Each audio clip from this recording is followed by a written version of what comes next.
Holy cow, so freaking pod. Chapter 24. Chapter 24. I win. Chad, what happened? Huh? Who are we, though? I'm Chuuurls. Oh, shit. I'm Cherrydoom. Chad, what happened? And Chad is Chad. What happened, Chad? Anastasia has a dream about Christian being a zoo animal and feeding her strawberries while she's headed by the mysterious force, making a honking noise that goes on long. She comes and Christian wakes her up early. Anastasia blobs, moves into her clothes, and they go on a surprise glide ride. No, I mean like in the glider. Go, oh god, no, geez. Anna controls the blizzard for 2 seconds. No, that's not blizzard. Go, no. After Jill's with the eye, Christian Anna goes back to her mom's. She sends Christian, she goes around with the speed jack high. Wow! Christian still totally stood them up for dinner, and Anna's mom smooth move idiot. Her mom invited Christian over if you didn't know her. Forgot later, Anna plus mom blob by the pool. Anastasia suspects that Mrs. R was the reason Christian changed his attitude and tries the element in what did you say? Chad, do you want to die? I write these nice summaries for you to read. And you just shit all over. I read it once. Well, that doesn't exist anymore. It does in my audio. Okay, anyway, Anastasia has a dream about Christian being a zoo animal and defeating her strawberries while she's tethered by a mysterious force. Honk. She comes to, and it was Christian waking her up early. Anastasia blurbs into her clothes, and they go on a surprise glide ride. Like, in the glider. Anna controls the joystick for 2 seconds. No, not that joystick, because she's in the front, and he's in a separate seat, and they're strapped in. After a jealous visit to IHOP with Christian. Anna goes back to her mams. She sends some emails to Christian. She got the job with SCP Jack Hyde. Wow. Christian totally stood them up for dinner at Anna's mom's. Smooth move, idiot. Her mom invited Christian over, just so you know. Later, Anna plus mom blob by the pool. Anastasia suspects that Mrs. R was the reason Christian changed his attitude, and she tries to email him and indirectly question him for deets about the Seattle situation. He just tells her that the situation isn't handled, and she reveals that he heard her say some stuff in her sleep. What did she say? What did she say? Okay, well, let's have a pet theories. Pet theories. The dream Anna has. Okay, guys. Okay. I just want you to keep your minds open and bear with me here. So, Anna has a quote-unquote dream that she is tethered, and that Christian is in a cage, and that he is feeding her strawberries. But what if this is not a dream at all, but actually a rare moment of lucidity and in a sea of delusional hallucinations, where Anna is actually, in fact, tethered in front of a zoo animal cage by a crazy captor, and the situation is so traumatizing for her that she invents a reality. If only she could wake up. Wake up! She invents a mundane alternate reality in which just she's, graduating from college and getting a job instead of being tortured in this dungeon, a real dungeon, forever. Did I just blow your minds? My mind is so blown right now. Okay. Yeah, I think that's a very fun pet theory, and I have a similar one. In a world where Anastasia is dreaming, my theory is that Anastasia is a tether ball. That's because in her dream, she's tethered by a mysterious force. Well, tether ball cannot look at its tether, so it doesn't know that it's tethered. So in her dream, she's tethered. Also, Anastasia is really fucking dumb. One might even say that she is as dumb as a ball. And Christian loves balls, as we have totally ascertained in the past, so that's why he's dating Tetherstasia. Of course. Yeah, that's my theory. I don't actually want to say mine. I think it's dumb. That's totally cool if you don't. I don't. Alright. We'll know, but you will never know. That's right. I'm looking at This is it. good. And it is a doozy. Okay. This is a good podcast. Mechanics. Alright, here's the sentence. Holy cow! His erection! We're in a field! Dear God. So, okay, there's not the mechanical issue with this, but I tend, when she says this sentence, it kind of just makes it seem like they are cows in a field. Oh. But It's not actually what the sentence is saying. That's just what I think of. But the way that this sentence is written out is holy cow, hyphen, his erection, ...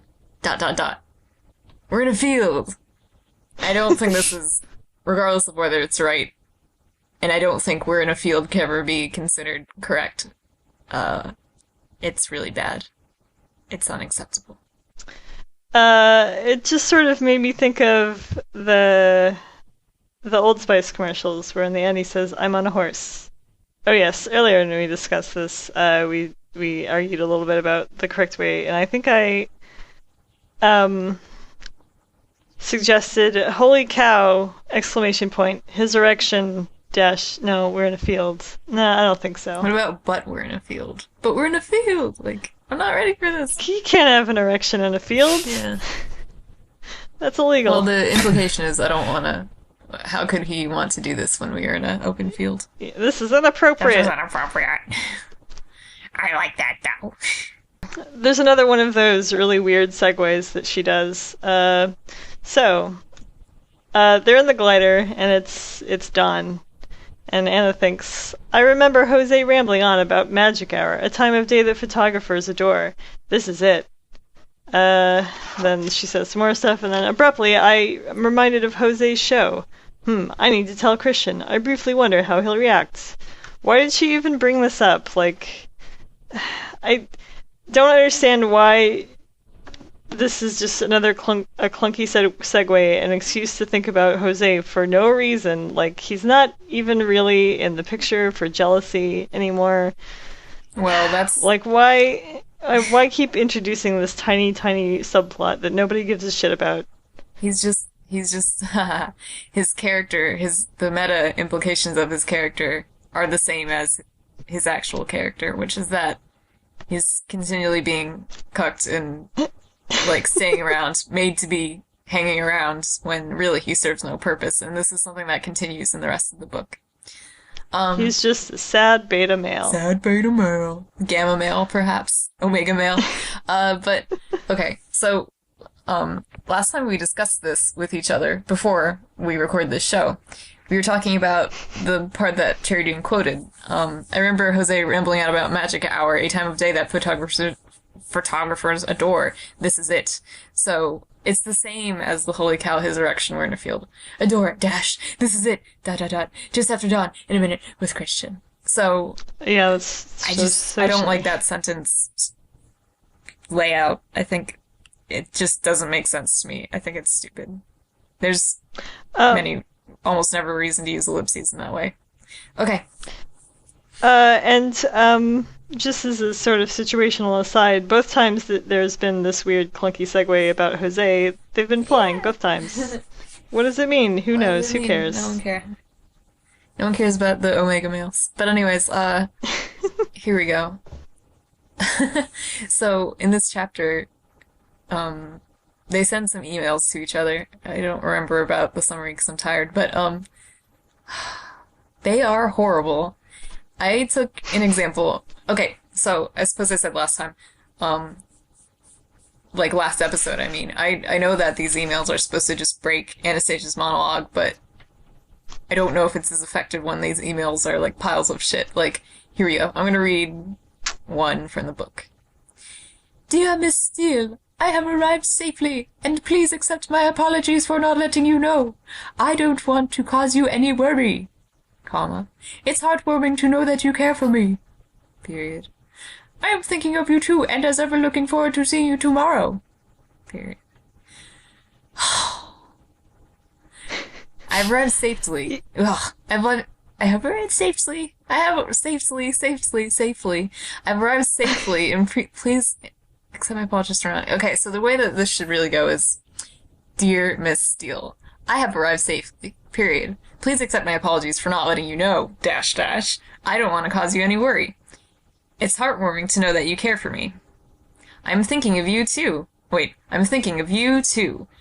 I'm looking forward to seeing you tomorrow, as always. So yes, it's a little bit more terse, but like, that's a correct way to write what she's trying to say there. It's one of many possible. I'm gonna say that this is one of those, wait, on IMDb they'll say intentional. Intentional mistake on the part of the director? Yeah. Yes, exactly. Whereas showing that Christian is not the best writer. But I know that's not the case, and it is actually James who is not the best writer. That's right. Oh well. Oh well. Okay. Let's do Americans. We finished, Christian says when referring to a breakup that he had with a lady. Note that this is not we're finished, but we finished. Yeah, I feel like this is a very British thing, like, oh, we've finished. I feel like you don't really say that in America. Yeah, like, I agree. I thought at first maybe it was like we finished the term of the contract, right. but then they talk about how it is actually that like she wanted more and then I didn't want more. And that's why they finished. Yeah. Or broke up. So I don't. It's just very not in the vernacular. Yeah, I in my agree. opinion. I totally agree. I just think that James doesn't know how people talk, or she can't write dialogue, because I've never really heard this What a surprise. in like British dialogue either. Yeah, come to think of it, I don't think I have myself. But when Cherrydoom says it that way, I think like, yeah, okay, that makes sense to me. I feel like I've heard it in some British. I can't remember what there's another British, maybe like she tossed. There's some British vernacular for being dumped that like is not one we use, like it's like sort of like sacked for being fired, but being dumped, like maybe tossed. I don't know. I cannot different. fucking find this. This is weird. Oh, but interesting. So there's a article about like done and finished. Cakes are done. People are finished. That was all. No explanation given. And you left sitting there wondering okay. why. Oh, like okay. So if you're saying like, that's okay. So like if you're saying I'm done with my homework, that's wrong. I'm finished with my homework is the correct. But you can say stick a fork in me. I'm done. That's fine. Yeah, it's funny. And everyone should say that all the time. It's funny. Summary. Cakes are done. People are finished? Nope. Cakes can also be finished, and people can also be done. And stop mentioning cake if you're only teasing me. Did James write that? Okay. No. Anyway. Anyways.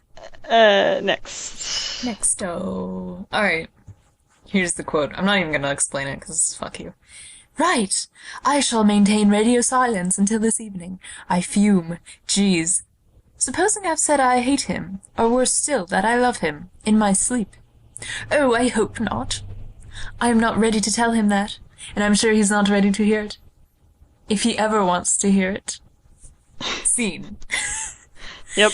Don't need to explain. There's so many things. Just take it and leave it and go on to the next thing. Okay. So, Anna learns that Mrs. Robinson's actual name is Elena, and she thinks to herself, the evil one has a name, and it's all foreign sounding. So, yeah, this is, okay, Elena doesn't really sound that foreign at all.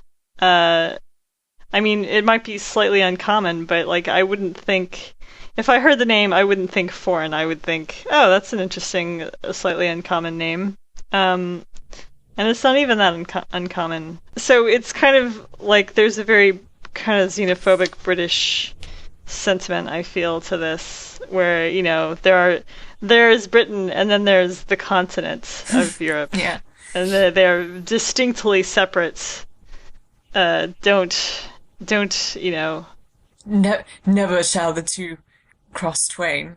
But, I don't know. Does that seem like a British thing? About the name Elena? No. I mean, I would think Elena sounds a little more British than anything. It does. But so we had ascertained last time we talked about this before the show that Elena is from Greek Helena, and Western civilization is very Hellenistic. So it's bizarre to say like, oh, yeah. Elena, what a weird name. I've never heard anything like that. Come on. I mean... Yeah, and I mean, Anastasia is named Anastasia, so... Yeah, Anastasia sounds way worse. This might be because, let me look up real quick. 50 Masters. Shades Okay. of Grey differences. It might be because her name is, Something crazy in Twilight? yeah. Alright, let's see. It is... Nope. Alright, hang on. Where's that fucking article I look at all the time? Who the fuck is it? Master of the Universe, Elena is Irina. So yes, that Yeah. I would say sounds more. That's definitely like a little more Slavic. Yeah, Irina or- and Anastasia, though. Like, about... Irina and Anastasia are about the same level of, like, Slavic sounding, in my opinion. I agree. But okay, makes more sense, sure. Yeah.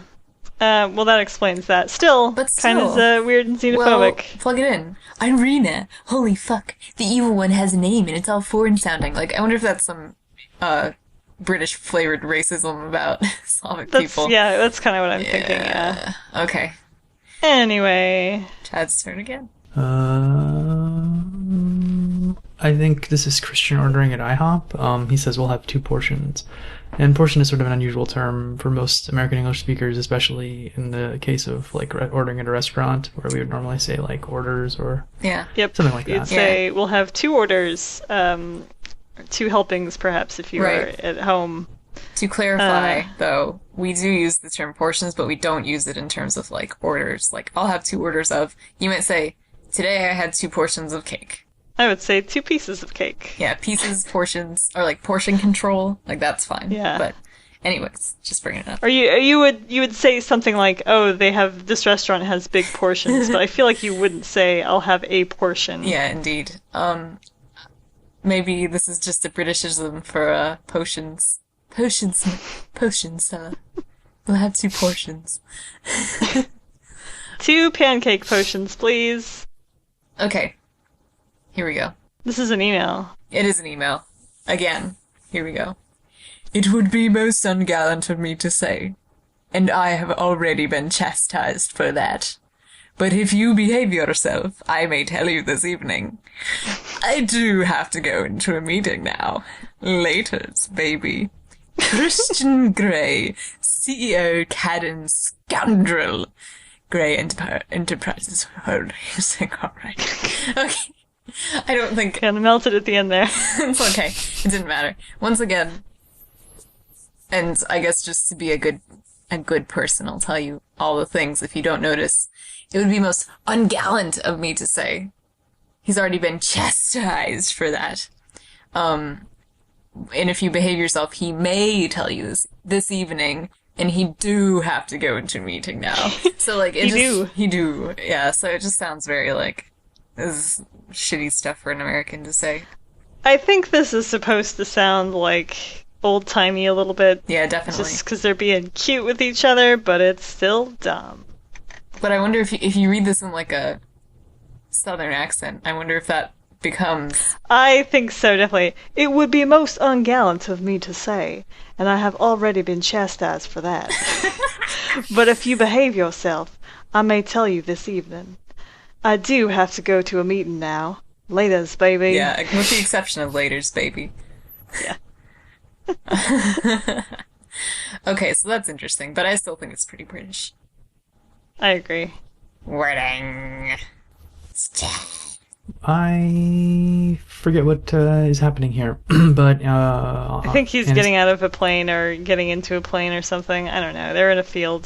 Is an erection. I think Yeah. this is step before that. Oh, I think I'll it's look it up. when he's taking her to the car. He ambles with athletic grace to the front of the cage. This is when she's dreaming. oh, you're right. Oh, right. Okay, yeah. Okay, so Anastasia refers to Christian as ambling with athletic grace. Ambling isn't a really athletic... Okay, amble means just to go slowly, basically. It doesn't mean anything but that. Yeah, it doesn't evoke a very athletic image in my mind. The image it evokes to me is a burro trotting down a trail in the Grand Canyon. Yes, an ambling horse. That it used to be ambulatory. The Latin, Ambulatory. the Latin Walking. root is ambler, which is a type, or not. It's not the root. I'm sorry, but an ambler is a type of horse. Yeah. It's not just a particularly athletic action in my mind, I guess. Yeah, I agree. Okay. So when he wakes up with her, and he's being all cagey about where they're going, he says, I want to chase the dawn with you. And then later when they arrive at the field, he says, we're going to chase the dawn. And I fucking roll my eyes so hard every time because it's just the lamest fucking thing to say. Like, I get it, he's being like vague and poetic or whatever, but I just fucking hate it. It sounds so dumb. To build on this, she's trying to be artistic in this chapter a couple times. Here we go. This sentence. The sky has turned to a subtle opal, shimmering and glowing softly. Okay, it's fine so far, but then, shimmering and glowing softly behind the sporadic, childlike clouds. Explain to me how a cloud can be childlike. Badly behaved and... ignorant. Loud. Likes dinosaurs. Maybe they're all shaped like children, like when you find shapes in the clouds. I don't know, but then that's weird. Or something. Yeah, that is weird, and I don't think that's what she means. Like, okay, I get what she was trying to do here, but then you completely lost me with childlike clouds. Is she trying to say that children are seen and not heard, so that you can see the clouds, but you can't hear them? They're not thunderclouds? I don't know.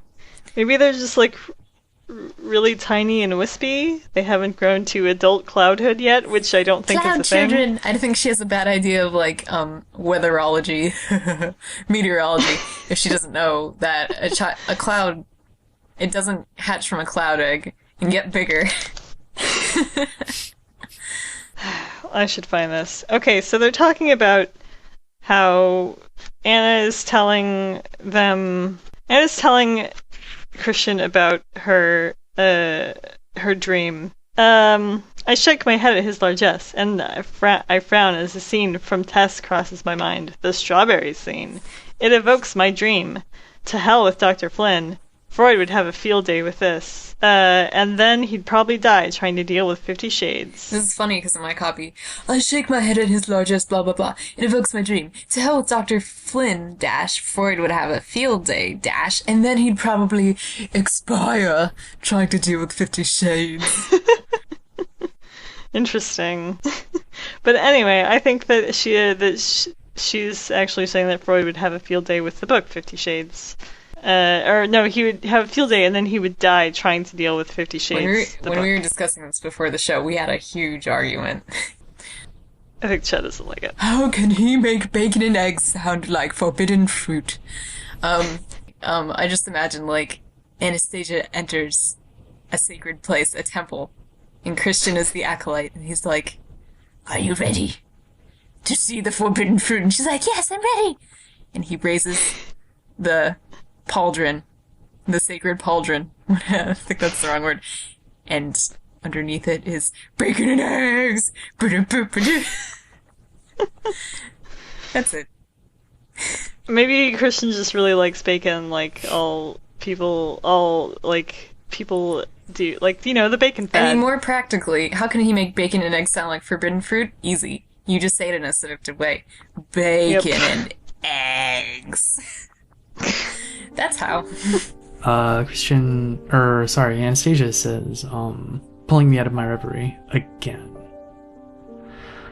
James just won't stop using this phrase. I always think of French Impressionist music when I read this.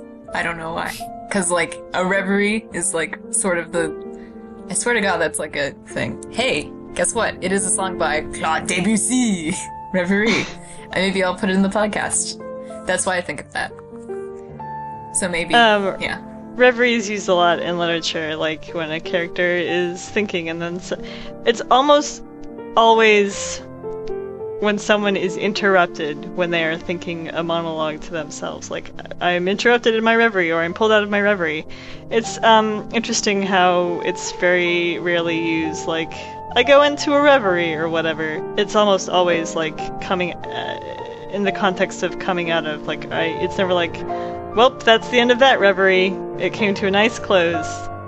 Yeah, it's always being interrupted. So, Taylor says that Christian has been hell on wheels for the last few days.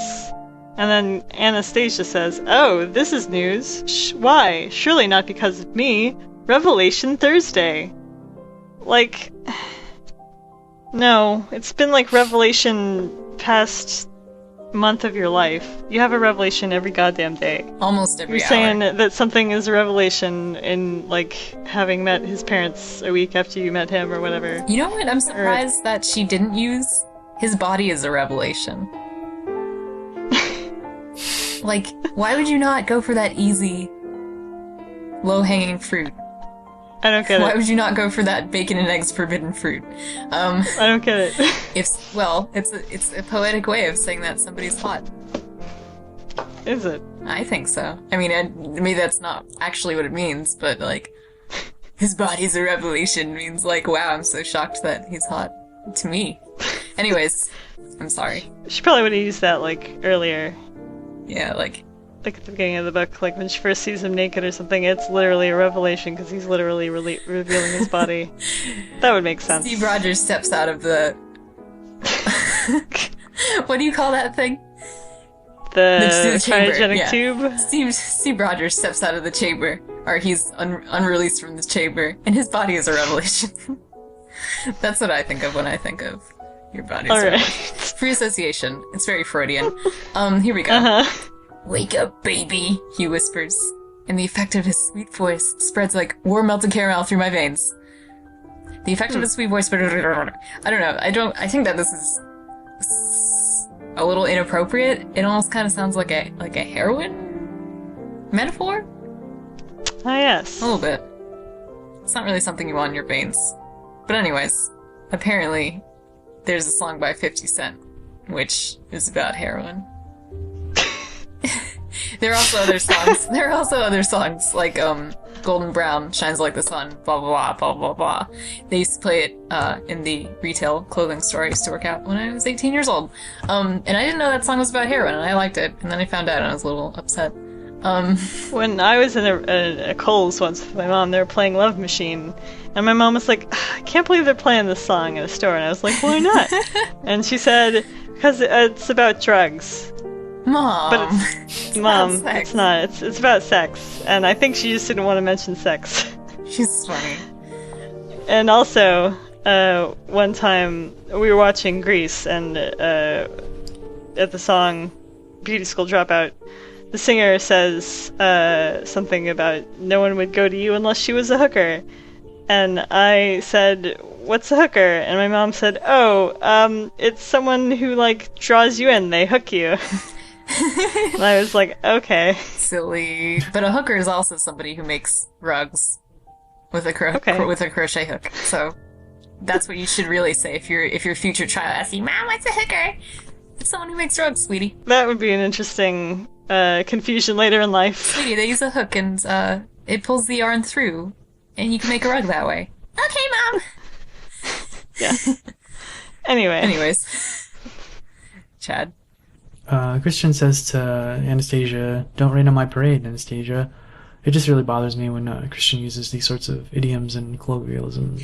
I have a question, though, which Yes. I promise it's not going to suck too much for you.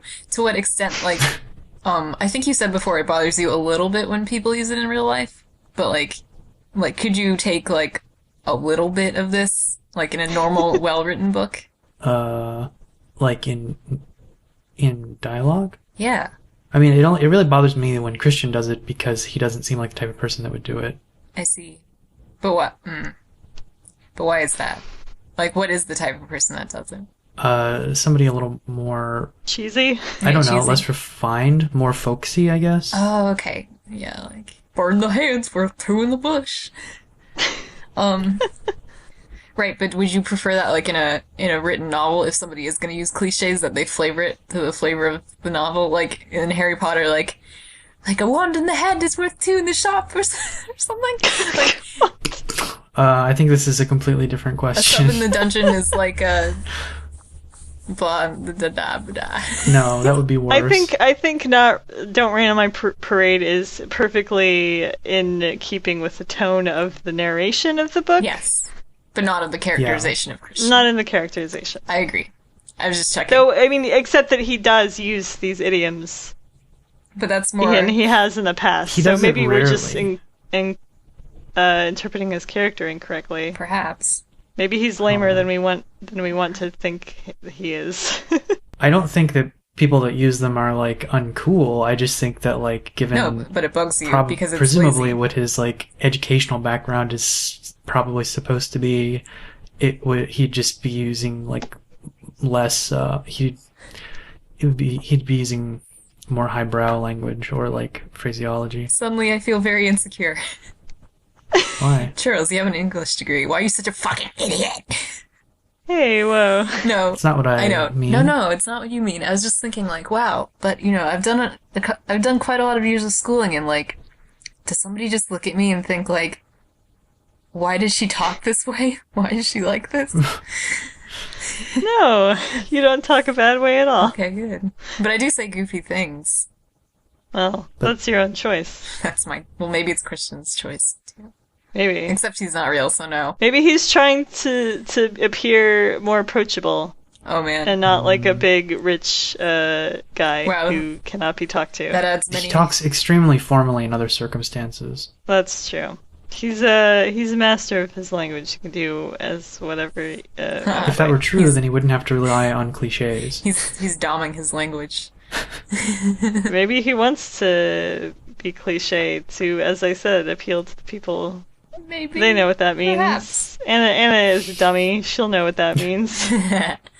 Yeah, but She's an idiot. She's a slack-jawed yokel that is gawked at a parade and been crestfallen when it is rained upon. Oh, God. They live in Seattle. Yeah, that's true. But anyways, yes, I think Chad's thing is legitimate. I just wanted to talk about it. I so. agree. I've noticed it a few times and been like, would he really say that? I guess so. Whatever. So in you go, says Christian. Into He the is plane. still so. Oh yeah. Okay. So they're getting. He's put the parachute on Anastasia as they're getting ready to go into the glider, and he says, "In you go." And then Anna thinks he is still so bossy. And like, why? This is it's time to go gliding, Anastasia. Get in the fucking glider. Don't complain about being told to get in the glider when it's time to get in the glider. There are many other things she could have complained about that she hasn't. Yeah, like he's like ordered her to eat today. He's said we're going gliding and you have to wake up right now. Like, this isn't the thing to complain about. You're gonna enjoy yourself in the glider. Don't complain about being told to get into the glider. No, I want to stay outside the glider. Hey, can you pass me the ketchup? I'll decide when it's time to get in the glider. Oh, you're so bossy. I will wait until it is off the ground, then I will get in if I please. I'm Anastasia. Hey, can you... Independent woman. Hey, do you know where I left my socks? Oh, I can't believe he's telling me to tell him something. Oh. Okay. Anyways, as I lie in the sun, endeavoring to lose the pail, I think about yesterday evening and breakfast today. Endeavoring to lose the pail. Yeah, this sounds like kind of internet-y to me, I guess. It's sort of both. It's like English Inglenet. It's just so insane. I just don't see how anyone could write that and say like, oh yes, I say that all the time. She's trying to lose the fail. Yeah, true. Lose the fail, more like. Your turn. Christian okay. This is not something that I didn't understand until I read it, and when we discussed it earlier, I was like, "What? I don't understand what this means." And then, as I looked at it, I totally got it. Okay, so Anna titles of subject with "ger," I'm officially pissed at you. Good night. And then Christian replies, "Are you growling at me, Miss Steele? I possess a cat of my own for growlers." And so I was like, what the fuck is he talking about? And Anna was also like, what the fuck is he talking about? She's like, a cat of his own? I've never seen a cat in his apartment. But of course he's talking about a cat of nine tails. Yeah. The only thing is, he says, a cat of my own, as if the subject of a cat has been brought up before. Like, a cat doesn't say grr. Yeah. I guess it sort of does, but like, it just doesn't parse. No, it doesn't. I mean, I possess a cat of my own for growlers. You might say, I have a special cat that I use on growlers. That makes more sense. Or something like getting a little hissy, aren't we? I possess a cat of my own for growlers. But this sentence makes me think of like an aircraft dogfight, like a growler. Why? Isn't that the Sort name of of a thing? plane? I don't know. But anyways. It's the name of like a gallon that you put beer in. Oh, that's right. Good. Like a glass growler. I whip people who drink growlers. But anyways, shall we move on to the next thing? Yes. Whatever it is, or was, I hope the sea of change is coming from within him and not because of her. I get what the sentence means, I do, but in context, Anastasia's by the pool and talking about how she needs a dip, and then suddenly she's talking about water, and she's talking about the sea of change. The sea of change is coming from within him and not because of her. But okay. That makes it sound Because like... of her is referring to Miss Robinson. Yeah, because of by the Miss way. Robinson. But the sea of change means to say there's a whole huge distance of change continentally from the way he was acting then and the way he's acting now, which is, first of all, is not really true.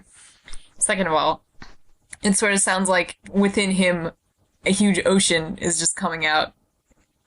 I don't know. It just doesn't... It's just kind of a weird sentence that I don't like. Yeah, if you try to think about it, the metaphor literally, which you probably shouldn't do anyway, it doesn't make sense. Like, here comes the sea of change is rolling into him, and out of him, I don't... The sea of change is gonna wash it all away, I guess. But, I don't know, I just thought it was a little bit heavy-handed, or not heavy-handed, but just not very good. Yeah. And Chad deleted something that he had here. Don't think I didn't see that. Chad, would you just like to go to sleep? No, I'm fine. I just didn't have anything to say about it, really. Okay. Okay, situational. Okay, so Anna counts the jacket she got a bunch of chapters ago and Christian's underwear as trophies, quote-unquote, along with all the other stuff she's gotten, like laptop, car, and books. So she doesn't seem to have any problem keeping his clothes that he has really sort of like lent her or she has stolen. She counts those as trophy and doesn't have any problem keeping them, but she does have a problem keeping keeping stuff that he has actually given to her of his own free will. And it's just weird. I mean, I guess those things are cheaper, I guess, but still, it's like, don't steal things, Anna. And then, but of course, stealing is always better than gifts. I'll admit it. I'll come out and admit it. I love to steal things from the people I'm dating. I love to steal things from people in general. But to be clear, though, I'm not a kleptomaniac. I only, quote-unquote, steal things that have been discarded, whether that was intentional or not. For instance, one time when me and Chuuurls met, we were in a parking garage and there was a scarf by the security office It was hanging over the rail. Yes. By the security office. Clearly, in my mind, it had been lost. Someone had dropped it, and then someone else had put it over the rail, intending to act as a sort of lost and found. And Chuuurls grabbed it and ran away. I announced to our group, I'm going to steal that.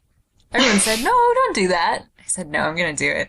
And I took it, and to be funny, I ran, but also just in case somebody was, like, gonna accost me about it, like the security guard, perhaps. What would you have done? I guess you would have just said it's yours. This is mine. Yeah, like, thanks but for also, finding it. But I ran away. I was so excited that I found my scarf that I just did a sprint. But, oh my goodness. Yeah, I've stolen many pair of socks and underwears and shirts and what have you. Gross. The people I'm dating, yeah, I don't give a shit, though. Socks would not. That is the last thing I would steal. It's socks that they don't wear, though. Well, no, I lied. That's a complete lie. I've even got a pair of socks on my bed from yesterday that I kicked off in my sleep. They're my boyfriend's socks, and they're old as shit. Gross. I also have threatened to steal Chad's clothing many occasions. Not the ones that he's wearing, just that, as like as a battle trophy, just to take someone's clothes. That's a weird thing. I feel like that's gotta be like, maybe early on in human evolution, we have some kind of similar ancestor to like a magpie or something, and that genealogy is well expressed in me. It's definitely sort of like sexy, quote unquote, to like, wearing your boyfriend's shirt, and like how there's that photo set on Tumblr about wearing your boyfriend's shirt. Yeah. Yeah, and like tying it in a way so that it was a sexy dress instead of a shirt. And there's a sort of a trend now called boyfriend shirts, when it is just like an overlarge shirt that isn't that ladies wear, that is in fashion, and of course they are more expensive. Of course, than boy shirts, because that is how fashion works. I'm discovering. What was I gonna say about this? Oh yeah, none of my boyfriends have ever thought that was sexy. Nobody appreciates me. It's like kind of a, I would say, perhaps a young person sexy thing, where they'll be like, their clothes have switched. Oh, that's so sexy. That means that they took their clothes off in proximity to each other. But I think it used to be more of like I don't know. Maybe the effect is ruined on me because I'm like a midget, and of course I'm gonna look like a child rather than like a woman wearing a shirt that's big. Do you think it is some sort of youth? I don't know. I mean, it is usually that the shirt is too big on the lady, and they look smaller inside of it. The level of bigness is key, because if it's too big, you just look stupid. I suppose. Yeah, I think that's what it is. But anyways, cool discussion. But let's move on. All right, so they go gliding. And this seems like a really weird, specific hobby to describe so thoroughly. Like, I would never have. I would say, sailing maybe, sure, because that seems like a more rich guy hobby that is common. But this is very like, I have seen gliding like once on TV on like the Travel Network or something. Maybe it's because it was like a little bit in vogue in the time that this was written, or something. I just like, it's not something you hear about. Let me see if No, okay. And later, Anna's mom says, so Anna says, "We went gliding." That's all she says to her mom. And then Anna's mom says, "Oh, you mean like the small plane with no engine? That kind of gliding?" Like, that's immediately what her mind jumped to, instead of, say, hang gliding, which seems much more in the... collective unconscious. in the collective unconscious. Like, that's what I would think of if someone said gliding. Yes, that's also what I was thinking. I would not think of tiny planing. Yeah, I didn't even know really that tiny plane gliding was a thing until I read this book. And so I was wondering if you were wondering. I was? What was I wondering? Oh. If maybe this is something that happened to James. Yeah, maybe, because the way she talks about it is like... No, I think you were wondering this, actually, but I don't mind talking about it.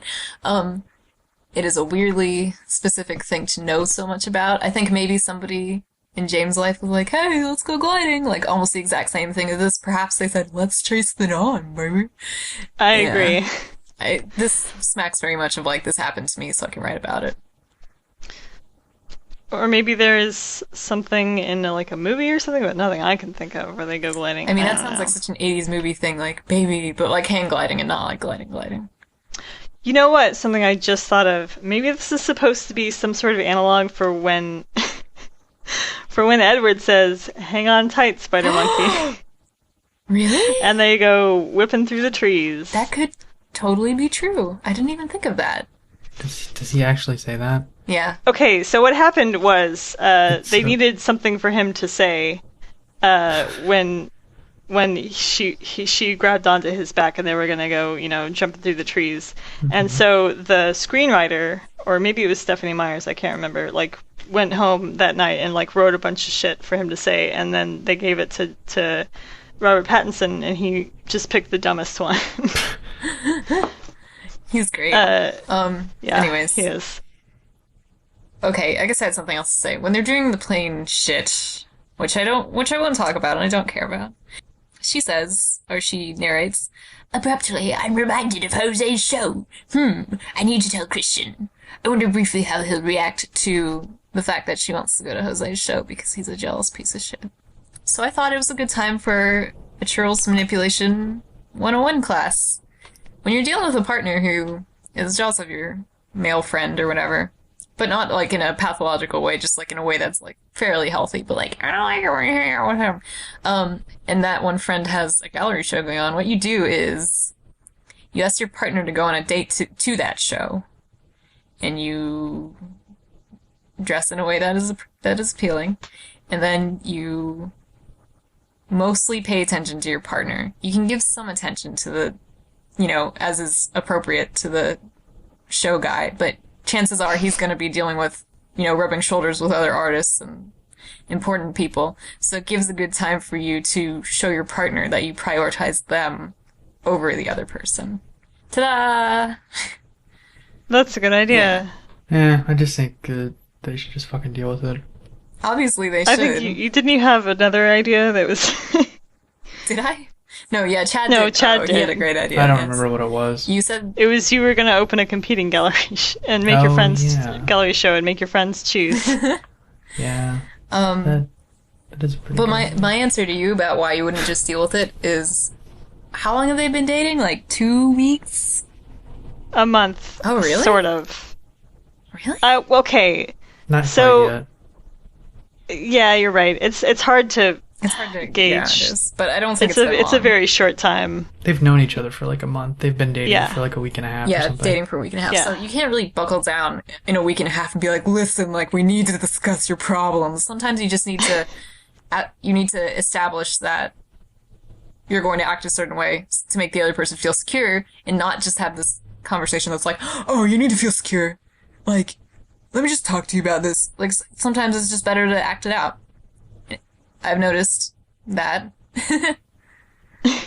And I believe that is sort of what happens. I mean, Anna does invite Christian to the show, but I don't know I believe it becomes... what happens there. Well, spoilers. Do you want me to put that in spoiler dungeon? All right. It's Chad's turn. We pretty much already talked about this. I don't really think we need to go over. I think we skipped it last time too. The dream shit. Okay. Fine. Well, I mean, sure, dreams Unless- mean nothing, but didn't Freud have some dream analysis thing? Yeah, Yeah. he did. So he would have a field day. But rather than... But maybe not Dr. Flynn, Maybe unless not he was a Dr. Freudian, which he probably shouldn't be Yeah, going yeah. to him. If Well, I mean, he when was a you Freudian. go to like a therapist or like a psychiatrist and you want to talk about dreams, basically they just keep probing you until you can come up with something yourself. That's right, because it's what you project onto the dream. Uh, But I find it interesting. I actually am pretty good at dream analysis. I have lots of dreams about wolves and zombies. Oh, that's cool. I feel like that reflects the nature of you. A wolf is a animal which we tend to see as like a pack leader. They're very hierarchical. That reflects your domage. Zombies, I just know that you love zombies in sci-fi. But you also... I do tend to think about friend groups and packs. Yes. So that's what I think the wolf thing represents for you. And also, like, I know that you have, like, the zombie running thing, and oftentimes when you play a lot of video games, or if you have, like, a zombie running program, you tend to have dreams about it, so that's the basic level that I would say. I would say that But you... I have not had a zombie dream since I started that running thing, and I Really? have not used the zombie running program in a very long time. Okay. This is just more general throughout my life. Anyway. Interesting. Anyways, the strawberry thing, I can't even analyze it as a dream because I just know that it's shitty writing. Strawberries are so sexy. Strawberry is sexy because he's in a cage because I can't touch him. I'm a tetherball. I mean, the dream is okay.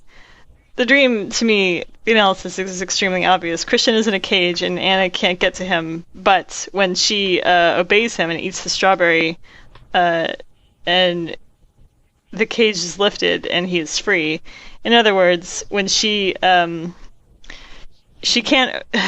like get him to open up to her until she gives him what he wants.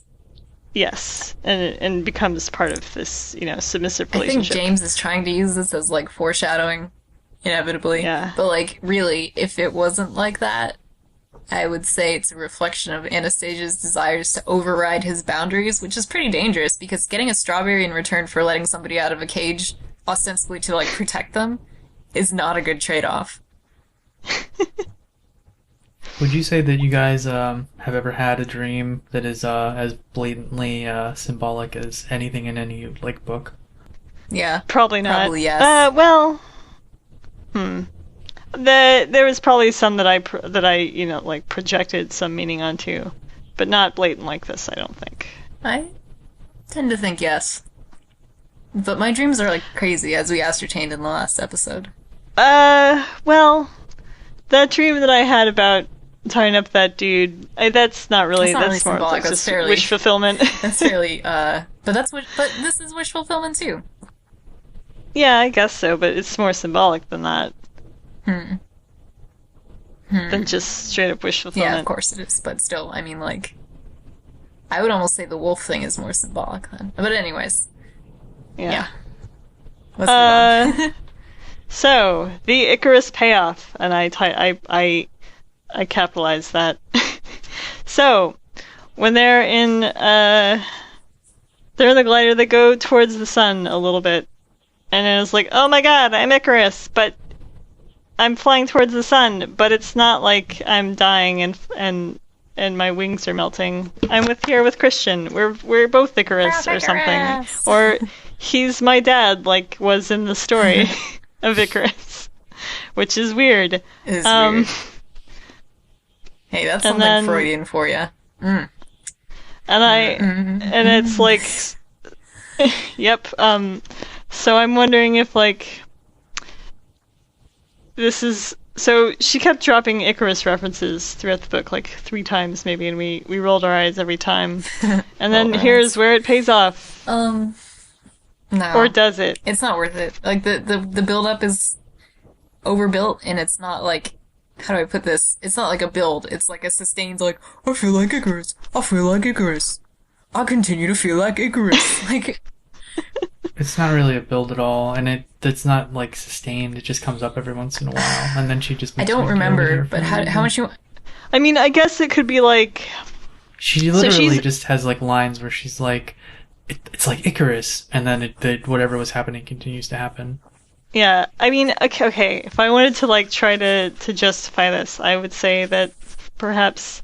Okay, so she's been afraid that she's gonna get too close to Christian and he's too beautiful or whatever. She's gonna wither and die or whatever. But it turns out that no, Christian is there to support her and keep her safe in this situation. Even though in one situation Christian is the sun, and then in the other one the sun is the sun. I would say like, okay, the sun represents. Fuck, why are we talking about this all the time? I don't know. Great, the sun represents the danger. I'm not sure. The danger of overindulging in a dom-sub relationship. In other words, you will be traumatized if you touch the sun. You will be pushed past the limits of what is reasonable. But Christian, as the dom, is actually there to play with that limit and not to overstep it, which is not true given the book. I'm confused about what you're trying to do here. It's just a fucking metaphor. It doesn't require that much insight. I'm sorry. All right. No, are you trying to connect it to Icarus? No, story I was itself? saying if you wanted me to make an analogy to the whole Icarus bullshit, that's what I would say. But how much do you want to bet that she's going to mention Icarus after this, therefore meaning? But Icarus is already a metaphor. Yes, I'm aware. I know. Like it's a parable. Well, the parable connection. That's the parable connection. I'm sorry I didn't word it in exactly the right exact way, but I really think that you can understand my meaning. Oh boy. What? No, I'm saying the meaning for Icarus is already established. Yeah, but the meaning for Icarus in the context of Anastasia's life was not. So it's an allegory built on a parable. But it's not allegorical. No, it's not allegorical because that has to do with. Because she explicitly says it. Therefore. I mean, I don't think like James is trying to use the Icarus thing to be anything other than what it is in the actual story itself. But yet you must not deny that there's a connection between what is happening in the book and the fucking Icarus story. I'm not stupid. But yeah, but that's like explicitly stated by Anastasia, where she's like, "Oh no, Christian is dangerous," and like of course the point of the Icarus story. I don't believe it is explicitly stated in the fucking plane situation, which is a tertiary element of this stupid fucking situation. I would say that this is the most okay. If we were to have the glider situation be as part of the Icarus thing and as part of their whole relationship, the glider part is definitely the most metaphorical.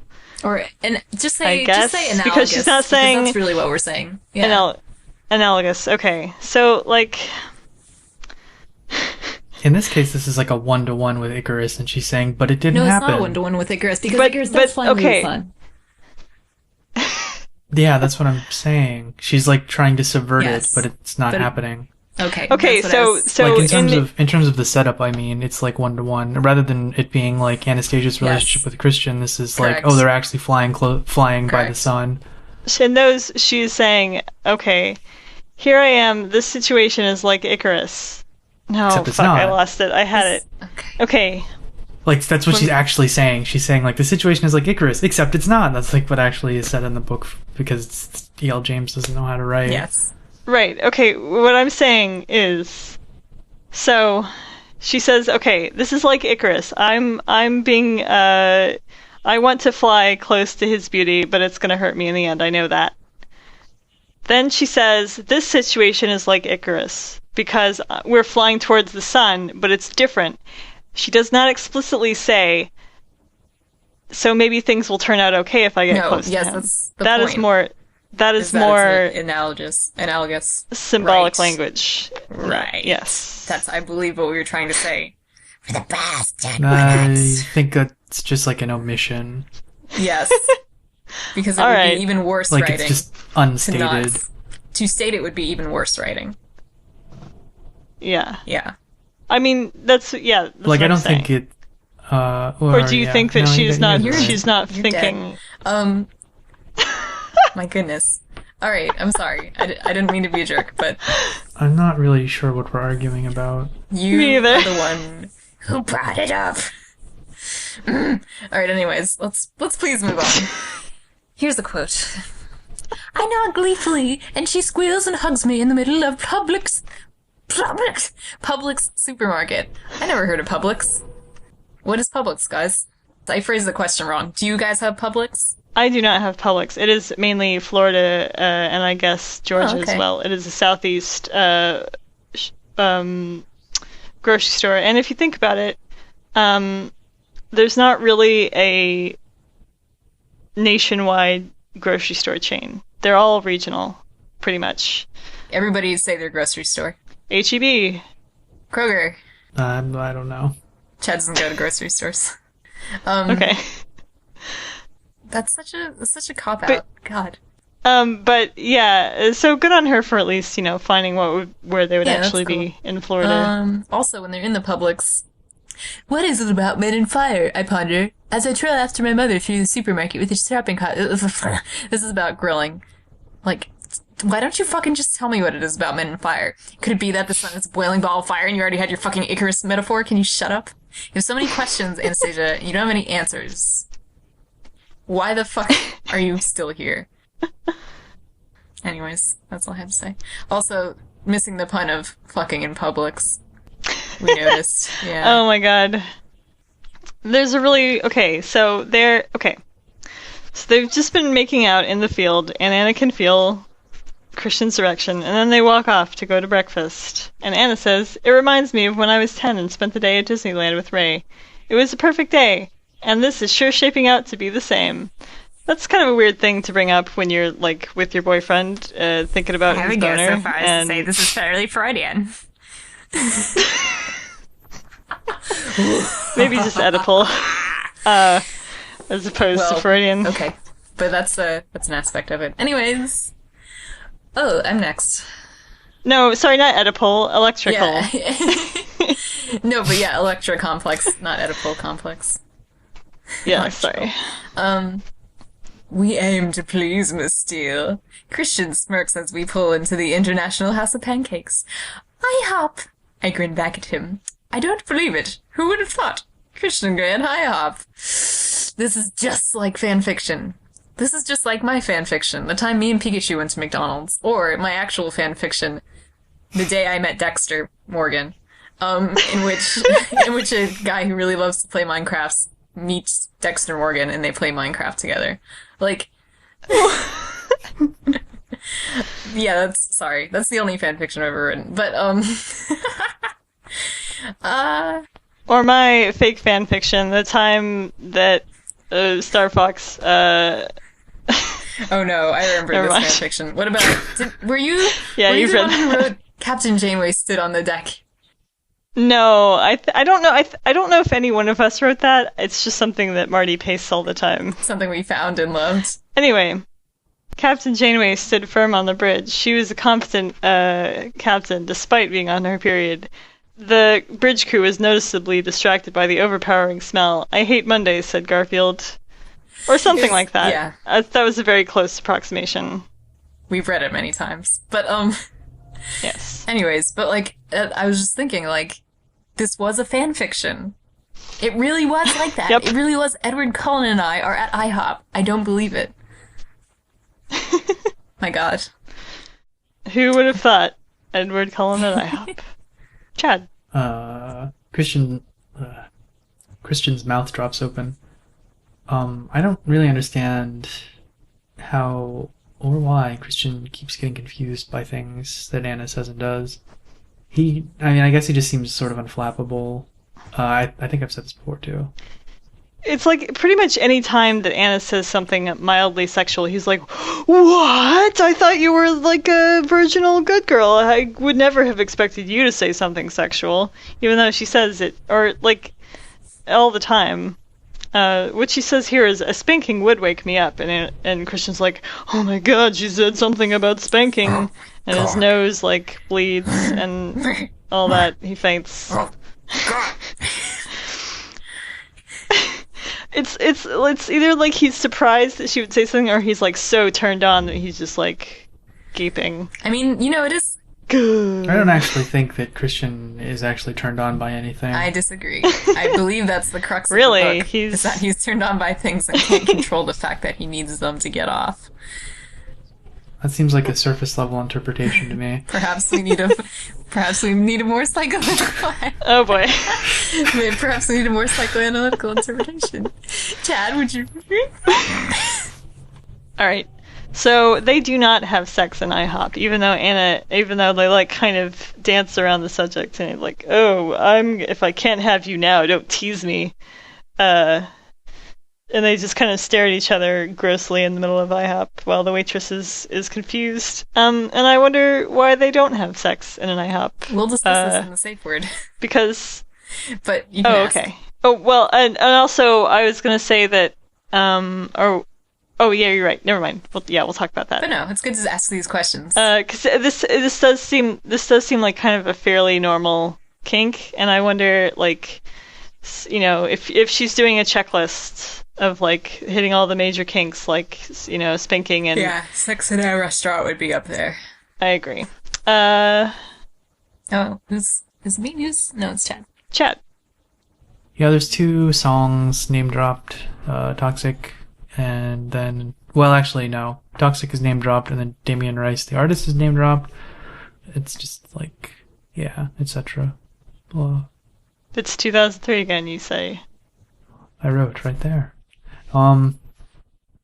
Yep. And then so it seems very like 2003. And it, shit, I'm sorry, I'm really tired. I don't understand why it was a victory for Anna to have him turn down the music. The quote is, "He turned the music down. Victory!" It was some sort of... Okay, so Christian was like, "Put on anything you like," and Anna was like, "Oh, this is a challenge." I guess that's what she was like. and so she was like trying to pick something in his music that he would not like for some reason. I don't know. Or like to prove that like he shouldn't give her control of his music, which is a bad idea if you're trying to like assert your independence. Yeah, I like. Why would he have things on his iPod that he didn't like? Well, his ex-girlfriend put it on there. Well, yes, but she didn't know that. Like, True. Why would she assume that there would be something on there she Well, could she find assumed, that he wouldn't like? yes, that it That's would be true. his. Like if he was like, you put on whatever you want on the radio, and she put on like, I don't know, like yodeling, and he's like, oh, I hate yodeling, and then he has like a long story about like how your child yodeled yodeled to death or something. Anastasia, I usually don't tell anybody this, but when I was a child, there was a plane crash on a mountain, and I was stuck with the yodelers and the goats for days. I was gonna say, well, you know, even though we have things on our iPod, like, sometimes we don't want to listen to them. That's something that happens. That's true. That happens to me all the time. I spend many minutes in my car just skipping through songs, hoping that something comes on that I like. Okay, chat again. I'll just sit in my car and imagine the music I want to listen to. I won't actually have the car on or be going anywhere. You're next, Chad, again. I'll see you later, Anastasia says. Try to stop me, Christian whispers. Which doesn't seem like an appropriate response to me. Yeah, that doesn't follow at all. It, like, try to stop you from me seeing you later? This reminds me, my old roommate, this still makes me laugh. Whenever you would say, oh, I'm sorry, like, over something really small, like, maybe we bumped into each other in the hallway, or, like, I didn't move out of the way, and I was like, oh, sorry, you go, you will be. That's the only time it's appropriate. Goddess chat. So, the subconscious, okay, so Christian says something nice, or something, and then, Anna thinks, see, he does care, my subconscious mouths at me. And I thought the subconscious was against Christian, so I don't understand, like, why she's the one being like, oh, see, he does care. I think her position is... Anna should be saying that to her subconscious, if anything. I feel like, okay, obviously E.L. James didn't do this, but I think the subconscious is just something that's always supposed to be against Anna. That sort of makes sense, even though it's not what a subconscious is at all. I know. My inner goddess is standing on the podium, awaiting her gold medal. My inner goddess has backflipped off the podium and is doing cartwheels around the stadium. So, I think I finally figured out where Anna's head space is. It is the Olympic, whatever you call it. Not the stadium, but the entire complex, or, because it also has the Olympic Village, which is like the dormitory that they live in, and that's where they have the couch and the do not disturb sign on the room that the subconscious and inner goddess live in. So this obviously means that the inner goddess and the subconscious are fucking. Because I know that that's what happens. I know we talked about this before the podcast, but can we explain how I didn't know that was a thing? Yes. Okay. So we were watching the opening ceremonies, together. And yes, all three of us plus some other people. And we were commenting on how cute everybody's scarves were, and I was saying, oh, that would be a cute thing to like collect when they fuck each other. And I was like, what? But I didn't know that in the Olympic Village, all the hot athletes go around and totally fuck everybody in each other. Like. Yeah, they're all hot athletes and young. It makes perfect sense, but like, what about the language barrier? Like, you just go up and you're like, eh, and you just... Probably. Wow. But I was surprised, but I really shouldn't have been. I just wasn't aware that was like a thing of the Olympic culture. Yeah, they gotta have condoms, like just bowls of condoms, because they're just fucking all the time. Anyways, so Anastasia's mother, I noticed, is described as being similar to the goddess. Here we are. Congratulations, darling. We have to buy some champagne. She's clapping her hands and jumping up and down. Is she 42 or 12? So that's something the goddess did, as well. Mm-hmm. This childish action. What the fuck? And earlier, her mother was basically telling Anastasia to fuck Christian. And also she, like the goddess, was charmed by Christian. Fascinating. But I believe we are to raise the fucking level, are we? Yeah. The goddess is displaying her athletic skills. Yes. And the subconscious is also perhaps a bit bended to the goddess's will because he is for Christian caring. Yeah. So the fucking level is now Olympic silver medal gray. Better luck next time, sad face. And the reason that it's a silver medal, when the goddess backflipped off the podium when she was accepting her gold medal, she got points docked. Yeah, that was an infraction. And now she's now second place. Anyways, favorite line? Favorite line. I inhale his sexy Christian smell. Ew. Just not the name, just the religion. Yeah, Christian. The sexy smell of a Christian. The sexy smell of God. Or, holy cow, his erection, we're in a field. Yeah, that I also, like that too. That's a good line. Why do I want to spend every single minute with this controlling sex god? Oh yes, I've fallen in love with him. And he can fly. This is really great without context. Like a golden god has come down literally from the sky. A sex god. That would be a better book. Ascended from the sky and is like, I will control you. You are my sex toy. And he just flies around and controls her. Chat. Okay. Wow. Gliding. Wow. So, what was good? What was good? I guess that this was okay since they did something sort of interesting instead of just fucking or talking or whatever, or Anna just like being neurotic. And it was an interesting description of like a thing that I would not have expected in the book. And I guess it's sort of supposed to serve as some sort of emotional climax because Christian is being all caring and stuff in this one, and Anna is like realizing stuff like, oh, he's different now. Why, I wonder. So I guess it's sort of a good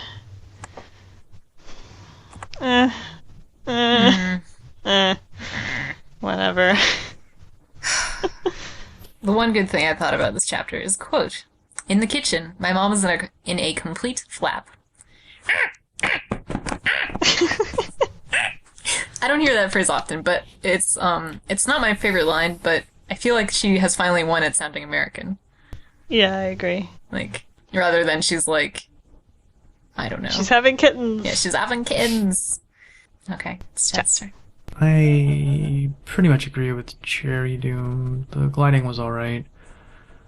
It's nice to get a respite from having to read about any of the characters in this book.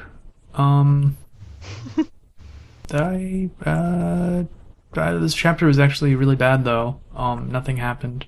They didn't have sex. Like, that's not actually an accomplishment in any of the chapters anyway. And it's like especially egregious that like nothing felt like it happened here where that didn't happen. Like 2 chapters away from the end, there's this thing about how, maybe he's better, but then, no, he's gotta go back to Seattle for something.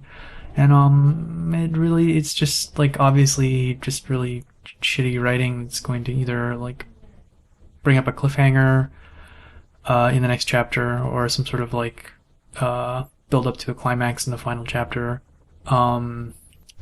And I've read the next chapter, and I thought that, it's the next to last chapter, and I thought, okay, surely they're gonna introduce something of the main conflict here. But they don't. They just, like, fuck a bunch. And then it's all in the last chapter that they're gonna, like, build up whatever problem is gonna happen. My second guess is right, which is endless sex in chapter 25, and then a sudden sexless twist in the last chapter. Wow, good job. There I go. I can sure pick out what a bad writer's gonna do. Anyway. Alright, safe word. Okay, so Anna offers to pay Christian to pay for their dinner or their breakfast at IHOP, and Christian says, "Are you trying to completely emasculate me?" And just boo on this. I'm always trying to pay for dudes when I go out with them, partially because I don't want to owe them anything, or because I'm paranoid about you. Like, they've paid for dinner, now you owe them sex. Even though I know that's not how it is, I don't want it to. I don't want them to get. Right. Yeah, exactly. And also, a lot of times I tend to date guys in a lower socioeconomic class Yeah. than me, maybe, and I make more money than them. And sometimes I will say, oh, well, I make more money than you, so I should pay for this. And I'm probably making them feel like shit. Good. I just had like a. If you really want Never to, mind. make guys feel bad, just punch them in the balls and then laugh. I do that Yeah, too. she also does that. Yeah, but I mean, like, by just surprise them, hurt them, She might do Like- that too. damage their ability to have children permanently, But I yeah, have a- Chad. shatter their testicles. Shatter their testicles. I have a question. Cherrydoom, you paid for me to go to the aquarium. Does this mean that I now owe you for sex? No. No. No, I'm kidding. But that was actually that was nice. I'm glad that you did that. But it did make me. You're It did welcome. make me feel like, oh god, like, how do I ever repay you? So I try not to think like that. Yeah. I just like to pay for my friends to have a good time if they I can't feel afford guilty. it. I usually will keep myself out of those things. Like if everybody's going to a restaurant, I'll just say nope, not going, instead of like trying to go and getting paid for. Oh. But anyways, Christian seems to have a really weak psyche. How easy do you think it would be to break him? Yeah, if like this is gonna if like Anna paying for one shitty IHOP dinner is gonna totally emasculate him, what's his fucking problem? Like he's a dom and he like has spanked her many times. yeah, Like, he has that over. this doesn't her. mean you're suddenly like a woman now that it's just so You shouldn't- fucking You shouldn't shitty. tie in your masculinity to domination, anyways. I mean, you can if it makes you feel good, but Yeah, like realize exactly. that that's not really true. You know, women can also dominate. And this is just like the fact that he makes more money is a much better reason for him to pay than him being the man. And I mean, I know Yeah. it's been that way for centuries, but it's still like, come on, man, get with the program. Yeah, I think It's the '90s, girlfriend. This also bothers me. I think it's a pretty fucked up thing for Christian to think and say, and it is like extremely emblematic of like the sort of the problematic ideas and attitudes engendered by this book. Yep. Yep, I agree. My safe word. Oh my. Sex and IHOP. His expression changes, growing darker. Don't bite your lip, he orders. Not here. Not now. His eyes harden momentarily, and for a moment, oh my god, his eyes harden momentarily, and for a moment. Do you see? Eyes harden momentarily, and for a moment, he looks so deliciously If dangerous. I can't have you here, don't tempt me. But you don't, why would you say momentarily, and then follow it with for a moment? God damn it, I'm so angry. I mean, she's referring to two different things, sort of, but it's still just bad. Okay, and but that's awkward. not my safe word. My safe word is actually, I tell you. The concept of having a sex in AI hop grossed me out very badly. I can't think of a worse thing to do. Like, I'm done. Like, ew. Disinfectant, pancake smell. Yeah, that turns me on. Let's fuck. I don't think so. I think it could have only been worse if it was like Denny's sex.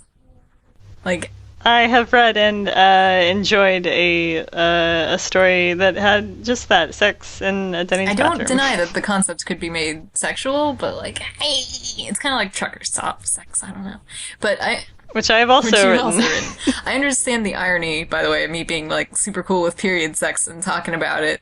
Although, I guess, come to think of it, that episode, when I was listening to it again, I noticed that like I started out really brave, then I was like, like he couldn't talk about it. It was really funny. Chad, I think you had something interesting to say here, and I'd like to talk about it again. I don't think Yes, so. you're asking me. Well, like, you were asking what, what would yeah, be worse, like to rank what is worst and best.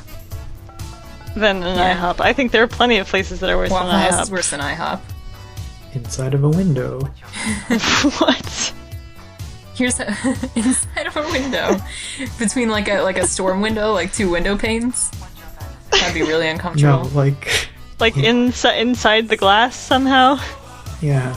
You wouldn't be okay. able to move. I mean, that would be worse, I guess, just because it would be You'd have to uncomfortable. have like a tiny bubble where you actually can manipulate your genitals. Well, you see, glass is That's, actually a slow-moving liquid. Not true. That seems like it would make it safer, and that's not what would make it. That would make it better. You're ruining it, Charles. I just You're fine to have your own kinks, Chad. I won't judge you. It's not something I want to do. I know, I'm just kidding. Okay, so like there are worse places than IHOP, surely. Like, you know, a dirty ditch of water on the side of the road. Also, here's how I would rank with fast food restaurants. Like somewhere I would never ever. Truck station, I would never ever. Denny's, I'm probably sure I would never ever. McDonald's, never. IHOP, perhaps. What's the lowest tier of restaurant that you would have sex in? Ooh. Like, what is the minimum before? At Chipotle. Like, does it have to be Chipotle? Man. Oh, they have nice bathrooms. Oh no, a Starbucks. I would definitely have sex in a Starbucks bathroom. wow. I shouldn't have said that. I I've feel never even embarrassed. been in a Starbucks bathroom. Well, you should try it sometime. I've been into a Starbucks, sort of. Man, They have Bathroom. Wi-Fi that you have to pay for. we could pay for Wi-Fi and just go in the bathroom. Not us. I'm not talking about you guys. I'm just saying. We, generally. I mean, if you need something to, you know, get you going. Some coffee or something. So a Starbucks is your threshold for. I think a Chipotle or a Starbucks is the lowest tier place. What about GameStop? No, I know it's not a absolutely restaurant, not. but There's like nowhere to go except like the shitty staff room that I had an interview in once. GameSpot is like the Denny's of game stores.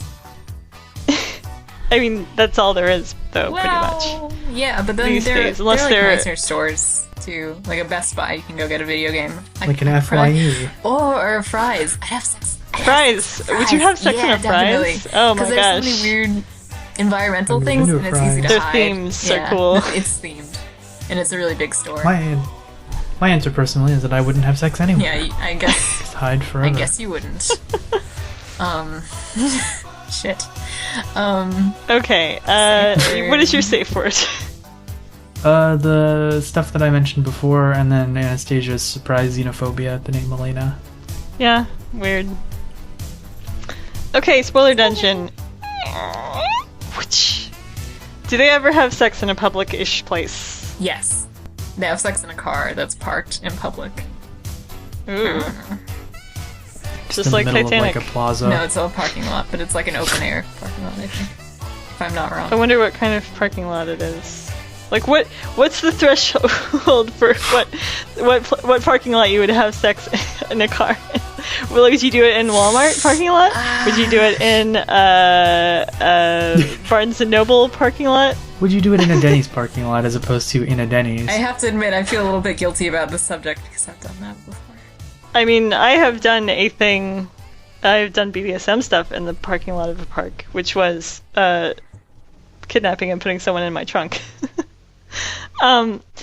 As a scene, not for real. Don't call the cops on me. But anyways, does Anastasia have a baby? Why do we put this in the spoiler section? I think it was relevant some other time. Oh, because she mentions children, and Christian's like, children, Right. and then Anna's like, Anna hasn't mentioned kids before this at all. Well, she does. She has a baby in, like, within the next year. Yeah. Some other spoiler What happens when Jose has the show? Does it good? I typed. Okay, so yes, it ends well. So what happens is, no, I can't spoil the best part of this book. But anyways, suffice it to say that there's a falling out between Anastasia and Christian, and when they go to Jose's show, that's when they make up, kind of.